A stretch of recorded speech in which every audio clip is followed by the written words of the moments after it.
మన భారతదేశం పండగల దేశం. ఇక్కడ ప్రతి పండగకి ఒక ప్రత్యేకత, ఒక కథ, ఒక సాంప్రదాయం ఉంటాయి.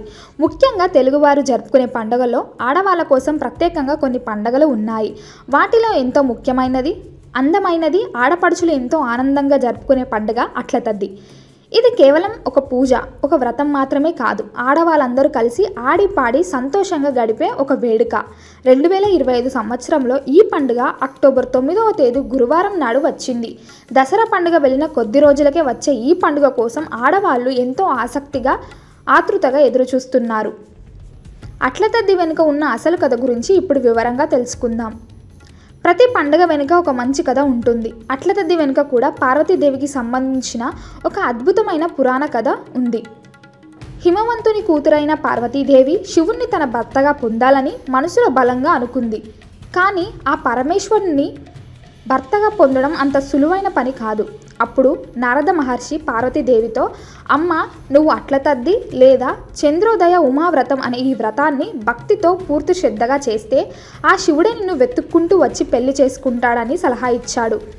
నారదుని మాట ప్రకారం పార్వతీదేవి కఠినమైన దీక్షతో ఈ వ్రతాన్ని మొదలుపెట్టింది. పగలంతా ఏమి తినకుండా, తాగకుండా కఠినమైన ఉపవాసం ఉండి సాయంత్రం చంద్రుడు ఉదయించాక గౌరీదేవిని పూజించి అట్లను నైవేద్యంగా పెట్టి చంద్రుని చూసిన తర్వాతే తన ఉపవాసాన్ని విమరించేది. ఆమె భక్తికి, ఆమె దీక్షకు మెచ్చిన పరమేశ్వరుడు ఆమె ముందు ప్రత్యక్షమై ఆమె కోరికను తీరుస్తానని, ఆమెని పెళ్లి చేసుకుంటానని వరమిచ్చాడు. అలా సాక్షాత్తు పార్వతీదేవికే తన భర్తను దగ్గర చేసిన ఈ వ్రతం అప్పటి నుండి భూలోకంలో ఉన్న ఆడవాళ్ళందరికీ ఎంతో ఇష్టమైన వ్రతంగా మారింది. పెళ్లి కాని అమ్మాయిలు పరమేశ్వరు లాంటి మంచి భర్త తమకు కూడా రావాలని ఈ వ్రతాన్ని చేస్తూ, పెళ్ళైన స్త్రీలు తమ భర్త ఎప్పుడు ఆరోగ్యాలతో సంతోషంగా ఉండాలని, తమ మాంగళ్యం 10 కాలాల పాటు చల్లగా ఉండాలని ఈ వ్రతాన్ని ఎంతో భక్తి శ్రద్ధలతో చేసుకుంటారు. అట్ల తద్ది సందడి ఒకరోజు ముందు నుంచే మొదలవుతుంది. ఆడవాళ్ళందరూ తమ చేతులకు అందంగా గోరింటాకు పెట్టుకుంటారు. గోరింటాకు ఎంత బాగా పండితే భర్త అంత ఎక్కువగా ప్రేమిస్తాడని ఒక ప్రగాఢ నమ్మకం. అందుకే అమ్మాయిలందరూ పోటీపడి మరీ రకరకాల డిజైన్లు గోరింటాకులు పెట్టుకొని మురిసిపోతారు. ఇళ్ళన్ని శుభ్రం చేసుకొని వాకిట్లో అందమైన ముగ్గులు పెడతారు. పండుగకి కావలసిన కొత్త బట్టలు, గాజులు, పువ్వులు, పండ్లు, పూజ సామాగ్రి వంటివన్నీ కొనుగోలు చేస్తారు. ఇల్లంతా ఒక కొత్త కళతో పండుగ వాతావరణంలో నిండిపోతుంది. పండుగ రోజు ఎలా జరుపుకోవాలి ఇప్పుడు వివరంగా తెలుసుకుందాం. అట్ల తద్ది రోజు ఒక పద్ధతి ప్రకారం సాగుతుంది. తెల్లవారుజామున భోజనం. పండుగ రోజున సూర్యుడు ఉదయించక ముందే తెల్లవారుజామున 3 లేదా 4 గంటలకే నిద్రలేచి తలస్నానం చేస్తారు. అప్పుడు చద్దన్నం లేదా ఉదయ భోజనం చేస్తారు. గోంగూర పచ్చడి, పెరుగన్నం, ముద్దపప్పు, నువ్వుల పొడి వంటి వాటితో భోజనం చేస్తారు. రోజంతా ఉపవాసం ఉండాలి కాబట్టి శరీరానికి శక్తినిచ్చే ఆహారాన్ని ఉదయాన్నే తీసుకుంటారు. ఈ భోజనం తర్వాత ఆ రోజంతా సాయంత్రం చంద్రుణ్ణి చూసే వరకు ఏమి తినరు, తాగరు. ఆటపాటలతో రోజంతా ఆనందం. భోజనం చేశాక మొదలవుతుంది అసలైన సందడి.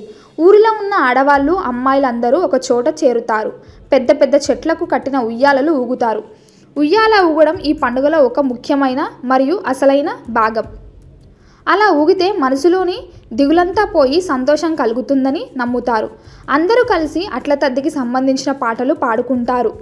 అట్ల తద్దోయ్, అరట్లోయ్, ముద్దపప్పోయ్, మూడొట్లోయ్ అంటూ సాగే పాటలు పాడుతూ రకరకాల ఆటలు ఆడుతూ సమయం గడుపుతారు. ఇది ఆడవాళ్ళ మధ్య బంధాన్ని, స్నేహాన్ని పెంచే ఒక మంచి అవకాశం. అట్ల తద్ది రోజు సాయంత్రం చేయాల్సిన పూజా విధానం గురించి ఇప్పుడు వివరంగా తెలుసుకుందాం. సూర్యుడు అస్తమించాక మళ్ళీ స్నానం చేసి కొత్త బట్టలు కట్టుకొని పూజకు సిద్ధమవుతారు. చాలామంది తులసికోట దగ్గర లేదా దేవుడి గదిలో ఒక పీఠాన్ని ఏర్పాటు చేసుకొని పూజ చేస్తారు. మొదటిగా పసుపుతో చిన్న గణపతిని, గౌరీదేవిని తయారు చేసుకొని పీఠం మీద ఉంచాలి. గణపతికి పూజ చేసి ఆ తర్వాత గౌరీదేవికి పసుపు, కుంకుమ, గంధం, అక్షంతలు, పువ్వులతో పూజ చేయాలి. అమ్మవారికి దీపం, ధూపం చూపించాలి. పూజలో ముఖ్యమైనవి నైవేద్యం, అట్లు, బియ్యం పిండి, మినప్పిండి కలిపి చేసిన చిన్న చిన్న దోసలే ఈ అట్లు. 11 అట్లను అమ్మవారికి నైవేద్యంగా సమర్పించాల్సి ఉంటుంది.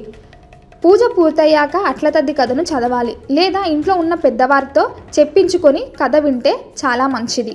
నైవేద్యంగా అట్లు ఎందుకు పెడతారో ఇప్పుడు తెలుసుకుందాం. ఈ పండుగ పేరులోనే అట్లు ఉన్నాయి. దీనికి కొన్ని ప్రత్యేక కారణాలు ఉన్నాయి. కుజదోష నివారణ.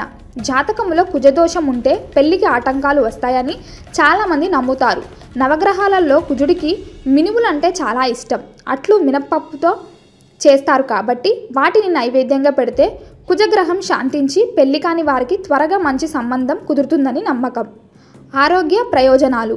మినుములు ఆడవాళ్ళ ఆరోగ్యానికి, ముఖ్యంగా గర్భసంచికి చాలా బలాన్ని ఇస్తుంది. ఇది సంతానాన్ని కలగడానికి సహాయపడుతుంది. అందుకే ఈ పండుగలో అట్లను తినడం అనేది ఒక రకమైన సంప్రదాయం కూడా. ఒక సరదా నమ్మకం.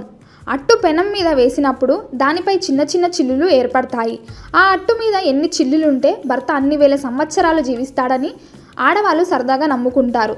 ఇది వారి ప్రేమను, భక్తిని చూపిస్తుంది. పూజంతా పూర్తయ్యాక అందరి చూపు ఆకాశం వైపు ఉంటుంది. ఎప్పుడెప్పుడా చంద్రుడు వస్తాడని ఎదురుచూస్తారు. చంద్రుడు కనిపించగానే ఒక పళ్ళెంలో నీళ్లు పోసి ఆ నీటిలో చంద్రుడి ప్రతిబింబాన్ని చూస్తారు. లేదా ఒక జల్లెడలో నుంచి చంద్రుడిని, ఆ తర్వాత భర్త ముఖాన్ని చూసే సాంప్రదాయం కూడా కొన్ని చోట్ల ఉంది. చంద్రుడికి నమస్కరించి పూజలో నైవేద్యంగా పెట్టిన అట్లను ప్రసాదంగా స్వీకరించి తమ ఉపవాస దీక్షను ముగిస్తారు. వాయనం ఎలా ఇవ్వాలో ఇప్పుడు తెలుసుకుందాం. ఈ పండుగలో మరో ముఖ్యమైన ఘట్టం వాయనం ఇవ్వడం. పూజ తర్వాత 11 మంది ముత్తైదులను గౌరవంగా ఇంటికి పిలిచి వారికి వాయనం ఇస్తారు. ఒక విస్తరాకులో 11 అట్లు, చిన్న బెల్లం ముక్క, పసుపు కుంకుమ, 2 పండ్లు, తాంబూలం అంటే తమలపాకులు, వక్కలు పెట్టి వాళ్ళకిచ్చి వారి ఆశీర్వాదం తీసుకుంటారు. ఇలా చేయడం వల్ల మనకు పుణ్యం వస్తుందని, మన సౌభాగ్యం పెరుగుతుందని నమ్ముతారు. ఇది కేవలం ఒక ఆచారం కాదు, మన సంతోషాన్ని, మన అదృష్టాన్ని 10 మందితో పంచుకోవడం. అట్ల తద్ది పండుగ అంటే కేవలం ఉపవాసం ఉండటం, పూజలు చేయడం మాత్రమే కాదు. అది మన సంస్కృతి, మన సంప్రదాయాలను గుర్తు చేసే ఒక వేడుక. ఆడవాళ్ళు ఆనందానికి, వారి ఆరోగ్యానికి, వారి బంధాలకు ప్రతీక ఈ పండుగ. భక్తి, శ్రద్ధ, ఆనందం, ఆటపాటలు అన్నీ కలగలిసిన అట్ల తద్ది తెలుగువారి జీవితంలో ఒక మధురమైన జ్ఞాపకంగా ఎప్పటికీ నిలిచిపోతుంది. ఈ వీడియో మీకు నచ్చినట్లయితే లైక్ చేయండి, షేర్ చేయండి. ఇలాంటి మరిన్ని వీడియోల కోసం ఛానల్ని సబ్స్క్రైబ్ చేసుకోండి. అలాగే బెల్ ఐకాన్ని నొక్కండి. దీని ద్వారా మేము చేసే ప్రతి వీడియో నోటిఫికేషన్ రూపంలో మీ వద్దకు చేరుతుంది. సర్వే జన సుఖినో భవంతు.